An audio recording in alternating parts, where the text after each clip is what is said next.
रोशनपुर नाम के गांव में चंदा और शांति नाम की जिठानी और देवरानी रहती थी। चंदा का पति बहुत पैसे वाला था। उनके पास किसी भी चीज की कोई कमी नहीं थी और उसके विपरीत शांति का पति बहुत ही गरीब और नशेड़ी था। शांति चंदा के घर में काम करके अपना घर चलाती थी।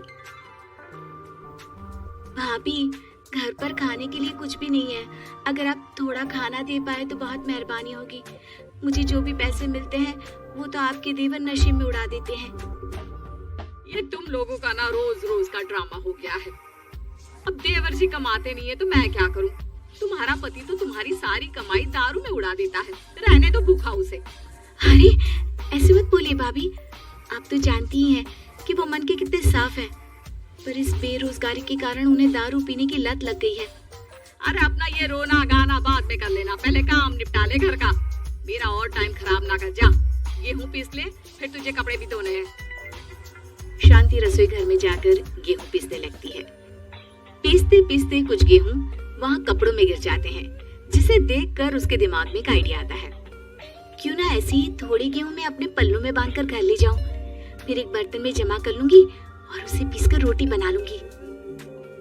कुछ दिन तो ऐसे ही चलता रहा, मगर फिर एक दिन चंदा ने शांति को ऐसा करते हुए देख लिया। अरे पहले तो मुझे लगा तुम लोग बस गरीब हो, और तुम लोग तो चोर भी हो।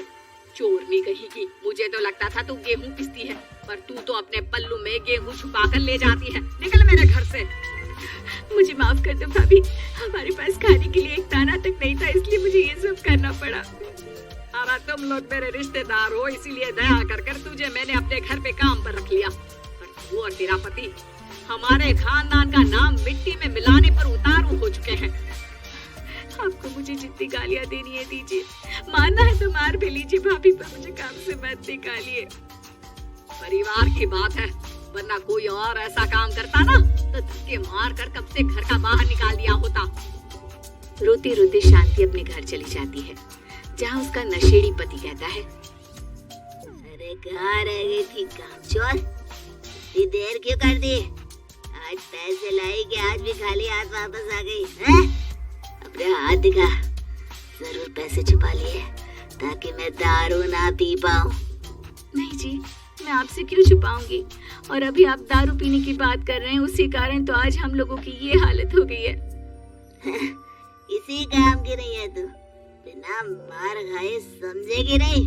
रख, अभी तेरे होश ठिकाने लगाता हूँ। रामलाल शांति को बहुत मारता है। शांति का मन दुखी हो जाता है और वो गांव के तालाब के पास के एक पेड़ के नीचे बैठकर फूट फूट कर रोने लगती है। मैंने कभी किसी का बुरा नहीं किया, फिर भी भगवान मेरे साथ ऐसा क्यों कर रहा है? मैं तो रामलाल जी की फिक्र करती हूँ, फिर भी उन्होंने मुझे इतना मारा। तभी उसे एक आवाज सुनाई देती है, रोने की कोई जरूरत नहीं है बेटी, चिंता क्यों करती हो? ये आवाज कहाँ से आ रही है? शांति अपने आसपास देखती है, उसे कोई नहीं दिखता। वो ऊपर देखती है, जहाँ उसे एक छोटी सी परी दिखती है। आप कौन है? आप तो कोई परी लगती है। हाँ बेटी, मैं इसी पेड़ पर रहती हूँ। मैंने तुम्हारी सारी बात सुनी, अब तुम्हें फिक्र करने की कोई जरूरत नहीं। अपनी आंखें बंद करो। शांति आंखें बंद करती है और जादुई परी अपनी छड़ी घुमाती है। उसकी छड़ी घुमाते ही पेड़ के सारे पत्ते सुनहरे रंग के हो जाते हैं। परी उनमें से एक पत्ता तोड़ लेती है और फिर से अपनी छड़ी घुमाती है, जिसके कारण सारे पत्ते पहले की तरह साधारण से दिखने लगते हैं। आंखें खोलो बेटा। लो, इस पत्ते को ले जाकर अपने तकिए के नीचे रख देना। ये तो एक साधारण पत्ता है, इससे क्या होगा? ठीक है, अगर आप कहती हैं तो मैं इसे रख लेती हूँ। शांति उस पत्ते को लेकर अपने घर जाती है और अपने कमरे में तकिए के नीचे रखकर सो जाती है।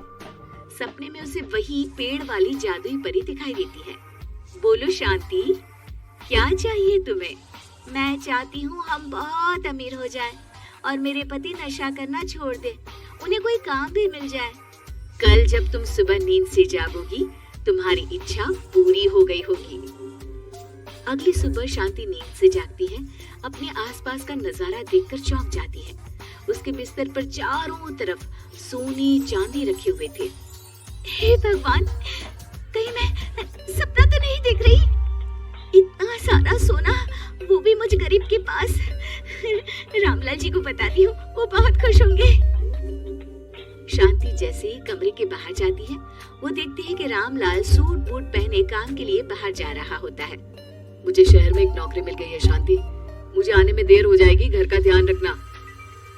और इस तरह शांति बहुत अच्छा जीवन बिताने लगती है। उसके पास अब किसी भी चीज की कमी नहीं रह जाती।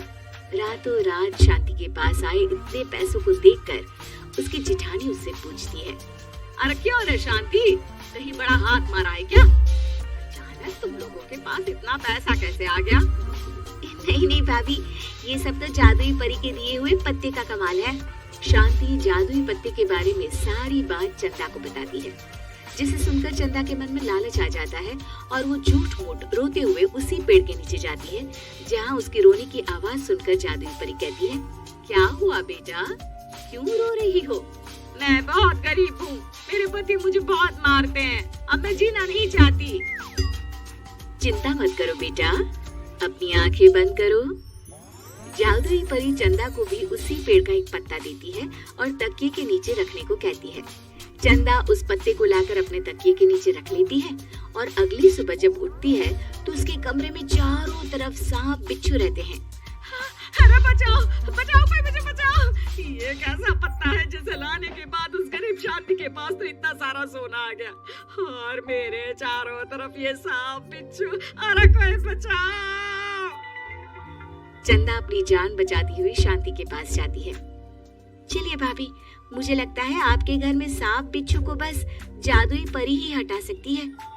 दोनों मिलकर जादुई परी के पास जाते हैं। ये सब तुम्हारे बुरे इरादों का नतीजा है चंदा। तुम झूठ मूठ बस पैसे के लालच के कारण यहाँ आकर रो रही थी, इसीलिए तुम्हें जादुई पत्ते ने उसकी सजा दी। अरे मुझे माफ कर दीजिए जादुई परी, मेरे मन में लालच आ गया था। अरे शांति, तुम भी मुझे माफ कर दो, मैंने तुम्हारे साथ बहुत गलत किया, फिर भी तुम मेरी मदद के लिए आई। चंदा को अपनी गलती का एहसास हो जाता है, इसलिए जादुई परी उसके घर से सारे सांप बिच्छू को गायब कर देती है। चंदा और शांति आपस में मिलजुल कर रहने लगती हैं।